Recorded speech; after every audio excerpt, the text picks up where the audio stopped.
Pause for a moment. Take a breath. What if the voice in your head that keeps worrying isn't actually you? What if the anxious energy that fills your chest isn't a curse, but a message, a signal from your own consciousness, trying to wake you up to your true power?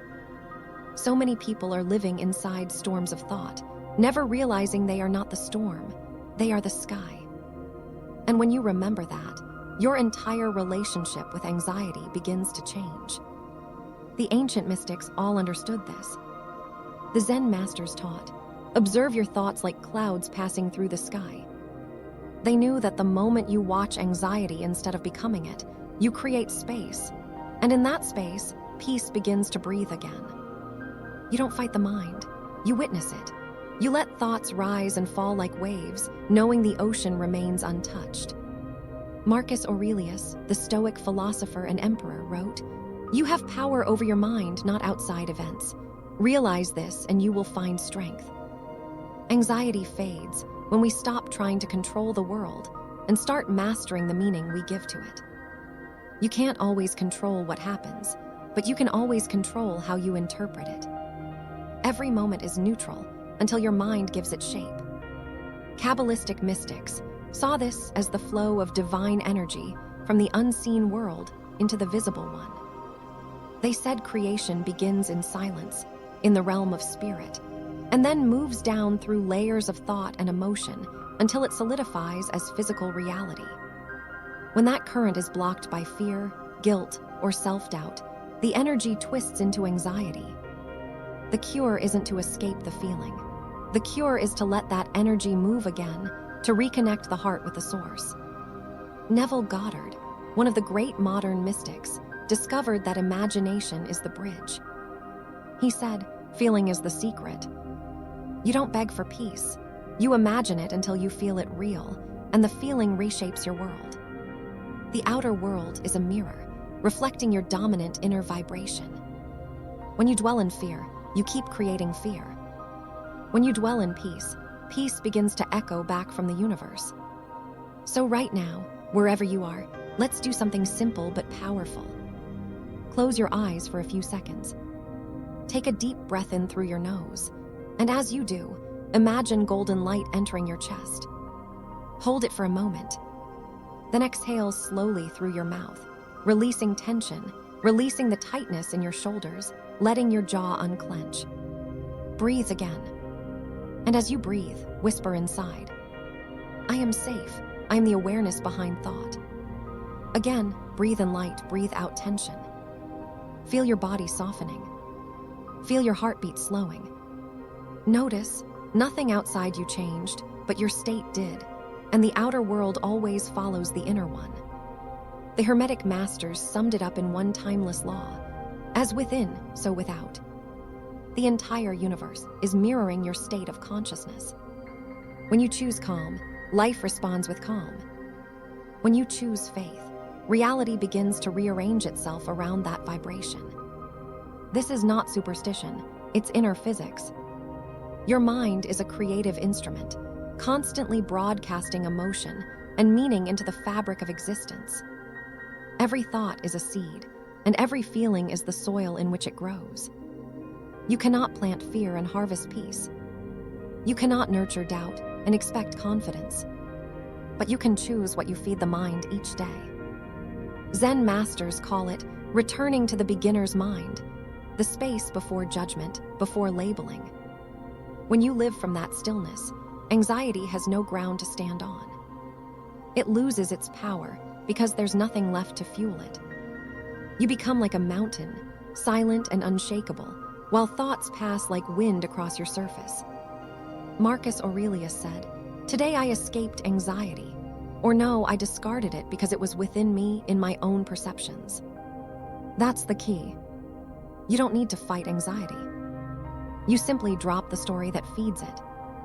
You stop calling it your anxiety and start seeing it as passing energy, just movement within awareness. The Kabbalists would say that when you rise above the lower vibrations, you move from Malkuth, the physical, up to Tifrit, the heart, where divine light shines clearly again.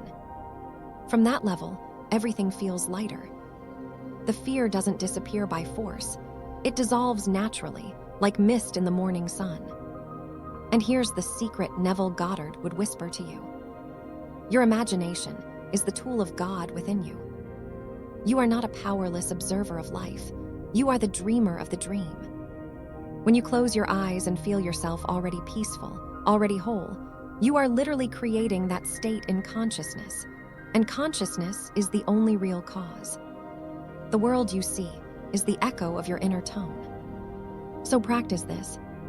When you wake up in the morning, before checking your phone, breathe in deeply and say to yourself, "Today I choose peace." And before sleep, imagine the feeling of being free, calm, confident, safe. Don't force the image, feel it. Let that be your nightly ritual, your moment of creation. Because each night you impress your subconscious, and by morning, life begins to conform to the new pattern.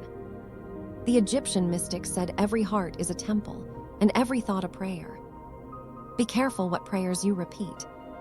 If your inner voice is constantly saying, "I'm anxious, I'm not enough, I'm afraid," the universe only echoes it back. But if you start saying, "I am calm, I am guided, I am powerful," that vibration builds new worlds. Faith isn't pretending, it's remembering. You are not broken. You are remembering your wholeness.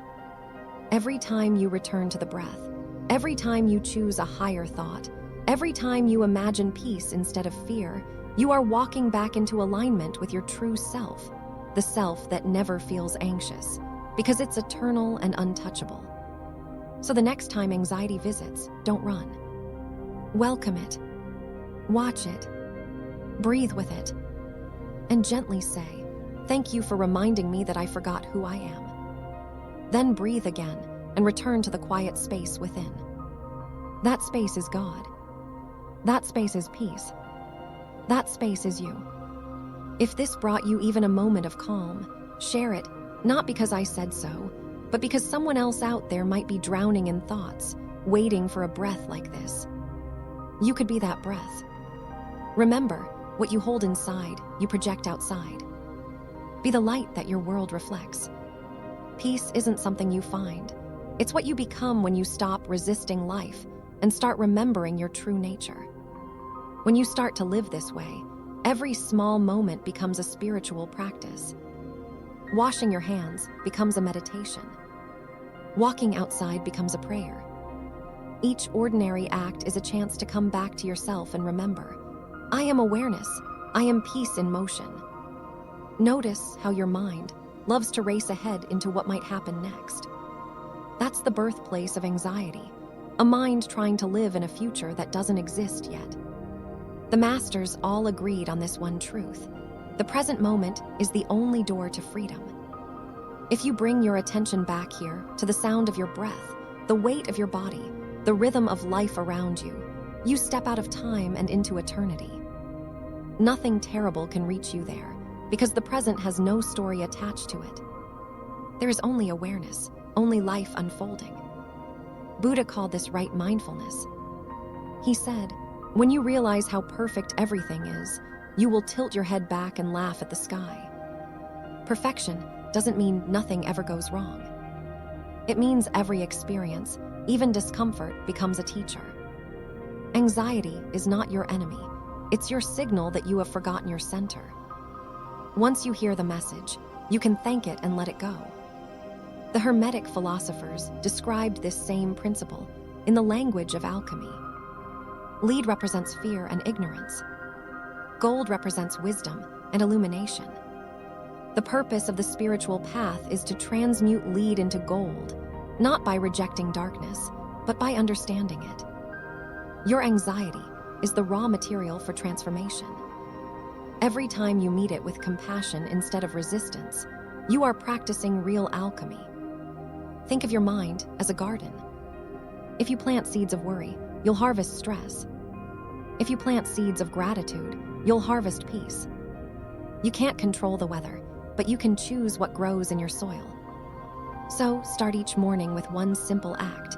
Before you look at a screen, close your eyes and find 3 things you are grateful for. Let that gratitude sink into your body until it becomes a quiet strength. Gratitude and anxiety cannot exist in the same breath. Now remember what Neville Goddard taught. Imagination is the creative power of God working through you. When you hold an image of peace, of success, of harmony, and you feel it as real, you are broadcasting that vibration into the infinite field. Life rearranges itself to match your inner picture. So, when anxiety shows up, use it as a trigger to imagine the opposite. If you feel fear, imagine confidence. If you feel scarcity, imagine abundance. Don't wait for proof. Your feeling is the proof. That's how you rewrite your reality. The Stoics knew this too. Epictetus said, "Men are disturbed not by things, but by the view which they take of things." It's never the event, it's the interpretation. You can train yourself to see life through a different lens. When something unexpected happens, pause and ask, "What is this trying to teach me?" Instantly, the energy shifts from panic to curiosity, and curiosity is freedom. The Kabbalists use the tree of life as a map for this inner journey. At the base is Malkuth, the physical world, where fear and survival dominate. Above it is Yesod, imagination, the bridge to higher realms. When you rise through the heart, Tifrit, you align with divine harmony. Every breath that moves from your belly to your heart is a small ascent through that tree. Breathe like that every day, and the ladder to heaven appears inside you. Zen teachers say enlightenment is nothing special. It's simply the end of resistance. When you stop pushing against life, life carries you like a river carries a leaf. Anxiety is what happens when you try to swim upstream against the current of what is. The moment you stop fighting, the current turns gentle again. Let life move. Trust it knows the way. Crowley, often misunderstood, put it in different words. Do what thou wilt shall be the whole of the law. Love is the law, love under will. He wasn't talking about selfish desire. He meant discovering your true will, the divine purpose that flows naturally through you when you are aligned. Anxiety fades when you stop trying to live someone else's story and start living your own. So here's a practice. Whenever you feel that old rush of fear or tightness, whisper quietly, "This too is energy. I allow it to flow." Visualize it moving through your chest and out into light. You don't suppress it, you transmute it. That's how you turn pain into wisdom. You'll notice something over time. Peace isn't loud. It doesn't shout over the noise of the mind. It's quiet, steady, patient, waiting beneath every thought. The more you return to it, the stronger it becomes, until one day you realize the peace you were searching for was never lost. It was simply hidden under layers of thinking. And when you live from that peace, everything changes. Your relationships soften. Opportunities appear effortlessly. Even the way people speak to you begins to shift, because the energy you send out is different. You become a living reminder that calm is contagious. Your presence heals. If you forget all of this tomorrow, that's fine. Simply begin again. The path is not about perfection, it's about remembering. Every breath is a chance to start over. Every moment is a doorway back to yourself. So breathe. Imagine light. Smile gently, even if there's no reason yet. And know this, you are not the noise in your head. You are the silence that holds it. You are the still point around which worlds turn. You are the awareness that no fear can touch. Share this peace. Speak gently. Act kindly. Let your life be the message that words can't always say. And as you move through the day, remember the old hermetic truth. As within, so without. When you hold light inside, the whole world begins to shine. Like and subscribe if this helped you.